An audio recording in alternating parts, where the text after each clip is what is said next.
Good afternoon and welcome everyone to this Wellbeing Governors webinar by Governors for Schools. Slightly different format from usual, but thank you so much for joining us. I'm Matthew Long. I'm the project manager for the Wellbeing Governors campaign at Governors for Schools. This term, as I'm sure many of you are aware, we've been exploring the wellbeing benefits of physical activity in schools, the relationship between physical activity and mental health, as well as attainment. We have been very fortunate to have benefited from the help and expertise of the Children's Health and Exercise Research Centre at the University of Exeter. The CHIRC, as it's known, is a leading research body that specialises in exploring paediatric exercise science to enhance our understanding of exercise, physical activity, and sport that determines health and well-being. Those of you who joined our panel webinar last week would have heard from the CHIRC's Dr. Bert Bond. And today we are joined by Becky Chalton, who will be presenting her research findings around attitudes to classroom-based movement breaks, which many of our governors contributed to. A quick note before we get started, slides should be available in the panel to your left as a handout, and they will be sent out after the session. Once Becky's finished presenting, we will have a short Q&A session, so if you have any questions, please do pop them in the questions chat. So without further ado, Becky, if you'd like to take it away. Yeah. Can you see my screen there? Yeah. Yeah, that's perfect. Thank you. Okay, perfect. Oh, I've just lost them. Oh, there we go. So hi everyone, I'm Becky, and as Matthew mentioned, I've been studying a Masters by Research at the University of Exeter for the past 2 years. And this presentation is kind of like a follow-up presentation from the one that Bert Bond did in last week's webinar, where he spoke about physical activity and its importance at that crucial early age in childhood. So I'm going to be speaking to you today through my qualitative research project, focusing on examining the perceptions of primary school pupils, governors and staff members in regards to classroom-based movement breaks. So I'll just start off by highlighting the most recent World Health Organization current physical activity guidelines. So the first one is to engage in moderate to vigorous physical activity for an average of at least 60 minutes per day across the week. The second is to engage in a variety of types of intensities of physical activity. And the third is to minimise the amount of time spent in prolonged periods of sedentary behaviour. So the important thing to take away from this slide is that my research project focuses mainly on that third guideline, and our main aim is to try and break up that prolonged sitting time that children experience within the school day. So we know from what Bert spoke about last week that physical activity at an early age is beneficial, but we also know that prolonged sitting in childhood is negatively associated with cardiometabolic health, which reinforces that consideration of too much sitting or too few breaks in sitting in future interventions. So why are we looking to target the school environment in particular, and why do we want to look at that classroom environment too? So we know that 50 to 70% of the primary school day is spent sitting, and research consistently identifies classroom lessons as the most sedentary and least active segment of a young person's day. So that means that introducing activity during this time offers an attractive opportunity for an intervention for us. So what is the gap in the literature and what has already been researched around this topic? So we know that the effectiveness and sustainability of current school-based physical activity interventions is limited.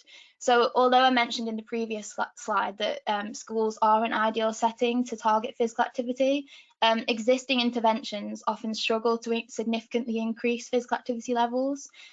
This might be due to the margins being so small, and the effects obviously can't be maintained outside of the school environment. So when the child potentially goes home, we can't kind of control those physical activity levels there as well. So my research therefore aims to target that pupils' prolonged sitting, as I mentioned, rather than specifically focusing on physical activity, and hence that third physical activity guideline. We also know that current movement interventions focus on a top-down approach. So this means that researchers and head teachers drive the intervention design with little input from other important school stakeholders.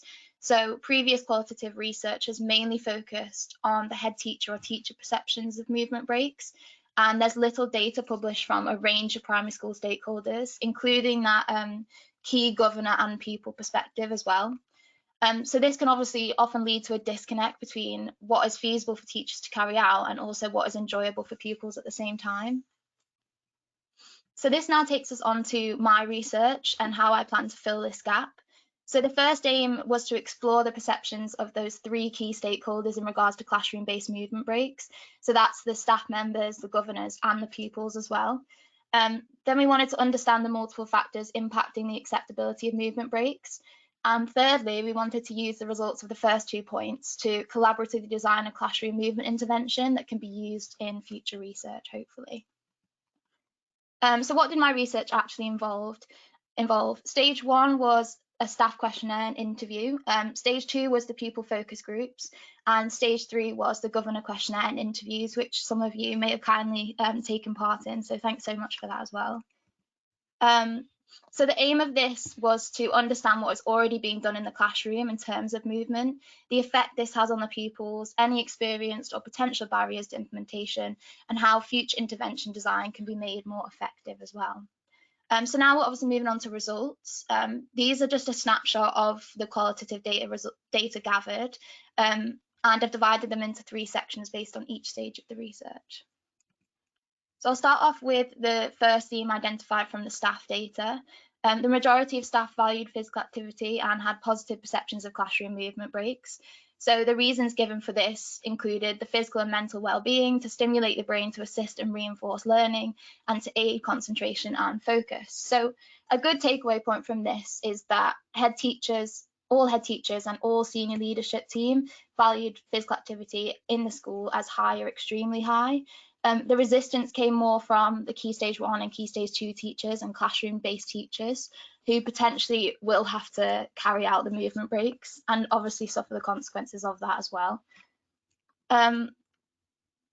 So staff reported mostly positive pupil outcomes with mixed pupil responses to movement breaks. So although the majority of teachers who had used movement breaks had positive experiences in terms of that improved pupil concentration and behaviour following it, some staff were reluctant to use movement breaks due to the disruption and to learning and the difficulty with transitioning back to the classroom lesson following it. So teachers across schools also use common routines and initiatives and face similar barriers when implementing. So these barriers included the space and safety of the classroom, time constraints, curriculum demands, the sustainability of initiatives, transitioning back to classwork, and teacher willingness. So time is considered as the main barrier and was given as the reason some staff members valued physical activity as low or moderate. So these results indicate that staff are aware of the benefits of movement and reducing that prolonged sitting time. However, within the school day, it is not always something that can be prioritised due to those multiple barriers that I've explained there. So this kind of supports my research and indicates that the manner in which physical activity or movement breaks is delivered might be important, and we need to consider the teacher's ease of incorporating it into the classroom lesson within the design process in order to maximise that uptake and longevity. So now we're moving on to the pupils' results. So when we asked about what future intervention should look like, pupils agreed that movement should last between 2 to 7 minutes within the lesson. And both pupils and staff agreed that there should be no set time for movement and it should occur at the teacher's discretion whenever it is beneficial. So we also performed a task at the end of the pupil focus group whereby pupils were given a piece of paper to draw or write how they felt, firstly when they were sat down all lesson, and secondly when they were allowed to move all lesson. So I've just put these here for your entertainment really, but the first one shows a person trapped in a cage, which was a pupil's response to being sat down all lesson. And the second picture shows a brain with the word happy inside, which was a pupil's response to being allowed to get up and move during the lesson. Okay, so now we're moving on to the governor results. So we asked governors to rank a list of priorities, which is represented here. So governors consistently rank safeguarding, the quality of education, and the physical health and well-being as in the top 3 of priorities. And the reasons given for this was the mental and physical health, the behaviour, to aid focus and learning and offer relief from sitting at a desk. So that's why I think a lot of governors put physical health and well-being in the top three. So this suggests that governors will be in support of introducing movement if it's well designed. So the majority of governors were moderately to extremely likely to support the implementation of movement breaks. However, they did stress that more evidence is required. So potentially a report from the class teacher detailing how it impacted on the class, or more evidence regarding the pupil behaviour and as a bonus concentration. So this means that we know now that future randomised control trials or future trials within the classroom should assess outcomes such as behaviour and concentration and maybe time on task. So then these findings can then be reported back to the classroom teachers to encourage the uptake, as if the class teacher knows that taking time out of their lesson to perform movement breaks will not only aid public health but also positively impact pupil outcomes such as attention and behaviour, then they may be more likely to make this part of their daily routine if it benefits them specifically. So as we come to the end, based on these results, I have put together some recommendations for future intervention design. So firstly, movement breaks should last approximately 2 to 7 minutes at the teacher's discretion. So this can encourage the adoption and limit the impact on the already crowded curriculum, because we know that class teachers have a lot of pressure and they're already doing so much. So we don't want to burden them, and we actually want to introduce this to help them, help with concentration and help with behaviour within the lesson. Secondly, we know that future interventions should provide evidence for concentration and behaviour. So then we can report this to the school or to anyone who might be resistant to introducing classroom movement breaks, to show that introducing 5 minutes of activity during the lesson can improve behaviour by this and time on task by this much. Thirdly, they should be simple to implement and easily accessible to teachers. So teachers stressed that there was a need to be able to pull activities out of the top drawer and that it should take little planning on their behalf. Fourthly, there should be guided choice and behavioural management just to assist that transitioning back to the classroom lesson afterwards. And then finally, the focus should be on reducing that prolonged sitting time as the outcome by displacing it with short bursts of physical activity. So thank you all for listening, and I'd also like to thank Governors for Schools, and in particular Matthew, for liaising with me on this project. It's massively appreciated, and all the governors who took part as well in the research. I really appreciate it. So if anyone has any questions, I'd be more than happy to answer them. Thank you so much. Thank you very much, Becky. Well, we do have a few questions, which is great. So if we'll run through those now. From Daniel, it seems most stakeholders are keen on regular movement breaks. Who might still need convincing? And I guess a sort of two-part question, how might we best go about encouraging these sorts of breaks in our schools as governors? Yeah, I think the main resistance, as I mentioned, was from the Key Stage 1 and Key Stage 2 teachers, which is completely understandable because they're the ones who are going to have to be carrying out the movement breaks, and obviously they're getting pressure from Ofsted and from the head teacher and possibly people above them to show, I guess, evidence in books and to improve the academic ability of the students. So if we then go to them and say, can you take 5 minutes out of your lesson to perform this movement, I can see how they would be resistant to that, because they're trying to fill every spare minute with some form of learning. But I think, as I mentioned, if we can show them some form of evidence, such as this can improve 5 minutes of movement within your lesson has been shown to improve time on task by this much %, then I guess it's almost like we're taking 5 minutes, but you'll get 5 minutes or 8 minutes or 10 minutes back in the end, because you won't have to tell pupils to be quiet, or someone will learn this much quicker and be more focused on the task. So it could actually save you time in the long run, if that makes sense. Definitely, thank you. Probably a more broad question. From Jenny. Physical activity has been cut severely given the recent events. What guidance do you think the government should be giving schools? I think the movement breaks and interrupting prolonged sitting is the way to go, because obviously schools are already doing so much, and to tell them to do more physical activity and do this and that, it's completely unfair. And also, as I mentioned, you can't control what they do when they go home as well, and that's completely out of the school's control. So I think within the classroom, you can interrupt that prolonged sitting, which will then benefit the schools in the long run. And that could be a key area to target, because it's not really been done before and there's not much research. We know that introducing physical activity, specifically just physical activity within the school day, is so difficult to significantly increase, because kids are already most active when they're at school. It's when they go home and they sit down and they lie in bed or do whatever, it's that's the issue. So if we can target that prolonged sitting that they experience in the classroom by displacing it with physical activity, so kind of combine them both, then we can have that positive impact on their health as well. Great. A question from Zach. Have you heard of active learning? We had a speaker at our last panel webinar from Teach Active. He was talking about active classrooms and active learning. How might this interact, I guess, with that concept? Yeah, so the original plan before COVID was to actually carry out an intervention. And some of the ideas we talked about was to potentially use a platform that already exists to get those movement breaks. So we spoke about Go Noodle, which is the software where you can put on videos within the classroom and you can choose the length. Teach Active might be a good idea, but that is, I think if I know correctly, it's not a pure break from learning. You're still active while you're learning, which could be a different avenue to explore.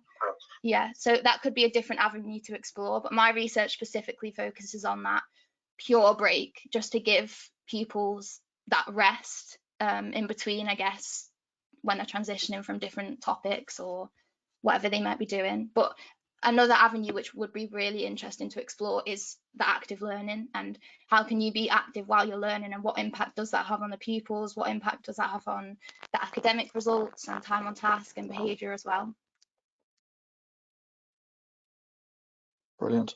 I guess a slightly related question from Clara. How do the benefits of these sorts of breaks change as pupils become older? Is this worthwhile for late teen students or even adults?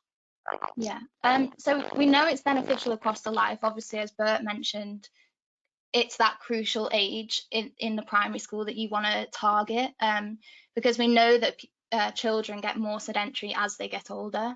So if we can target them at that young age, we can then create habits for later life, because obviously trends develop, and what you do when you're young kind of transcends into what you do when you're older.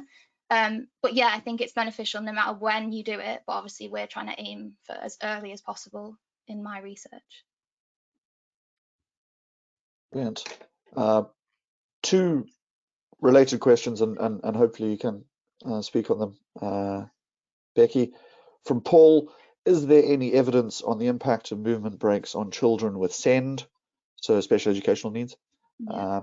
And then from Rosa, have you thought of linking your research with the sensory integration study, especially for children that follow under the neurodiversity spectrum? So, Okay. So I don't think there is any research on SEN children in particular, but I know from the research that I did when I was speaking to teaching assistants who deal specifically with SEN students, they did mention that it would potentially be difficult to incorporate a movement break with a class and an SEN student, just because they can get quite overwhelmed with the lesson. So it might be a different avenue to explore with alternative research for those pupils as well. brilliant. Makes a lot of sense. From Harry, are there any physical changes to classrooms or schools that this approach requires? Would investing in particular equipment be worthwhile? So the only thing that I can think of would be the interactive whiteboards. That could potentially be an avenue to go down. But the school that I particularly went to speak to the pupils, they didn't have anything. It was basically one classroom split into three. So it was one room split into three. And they kind of spoke about the feasibility. I spoke about the feasibility of incorporating it with their PE teacher. And they said it would be quite hard, just because you can hear what's going on in different classrooms, because it is all one room. But I think it could work with as little equipment as possible, because it could just be stand up, spin around, touch your toes, and do basic tasks like that for 5 minutes. I think as long as you're interrupting the period of time that a child is sat down for, then it can work. I think if you start adding more equipment and more funding and budgets to it, then it can get quite difficult if people are resistant already. But I guess it just depends on what kind of movement you're trying to incorporate. If it's that Go Noodle, then you would obviously need the interactive whiteboards. If you did want to incorporate some bean bags or things like that within the classroom, then that could be a way to go down. But in terms of the research that's already out there, there's research regarding taking away the chairs in a classroom and just doing standing desks and seeing the impact of that, and that's shown to have beneficial impact. Not as much as if you incorporated the movement, but still, if you're standing, I guess it's obviously more beneficial to health than if you're sat down for prolonged periods of time. That's very encouraging. Yeah. From Amy, how long should pupils be sitting before a movement break, ideally? So I guess how do we best space these out? Yeah. So obviously when I mentioned that we were going to incorporate the movement, our first idea was to do 5 minutes at the start, or 2 minutes at the start and 2 minutes in the middle. But obviously, I think as researchers going into a school environment and telling a teacher when to incorporate the movement within their lesson, it's so tricky, because I don't want to interrupt the flow of their lesson, which could then ruin behaviour of the class. So I think what we established from my research is that whenever during the lesson you can incorporate the movement, and it will be beneficial. I think you have to just leave it up to the class teacher when to incorporate it, and as many times as possible, really. So if a pupil sat for 5 minutes and you have a spare 2 minutes, or there's a natural break or in the lesson, then you could incorporate it there. But I think possibly in the middle of the lesson, or if a pupil sat for 2 hours, which they can often be in a primary school environment, then after the first hour, after the first half an hour, towards the end, whenever it possibly can be, when there's a natural break, really. Wonderful. And I think this is our last question. This one sort of from me, really, after chatting to both you and Bert. What do you hope will result from this research, and or I guess what is the next piece of research work that you're hoping to do, or you're hoping to sort of spin out from this? So I'm hoping that someone will be able to take those recommendations from the last slide and kind of design an intervention, and then put this into the school environment and assess that behaviour, assess the time on task before and after the movement breaks within the school classroom. And then hopefully we can get some data on the actual evidence of incorporating that movement and what it does within the school. And that would then mean that we can go to a school who might be resistant and might be hesitant to incorporate it and say, well, we have this evidence from previous research that we did that shows that incorporating that 5 minutes or 7 minutes of movement within that lesson improved time on task by 3%, and this could then have an impact on academic results in this way, and then has an impact on behaviour. And that's obviously not even mentioning the health of the pupils that it will benefit as well in the long run. Brilliant. Yeah. Well, many thanks to Becky for her time today and sharing her research with us, and of course to all of you for joining us. And we hope you gained a lot from it.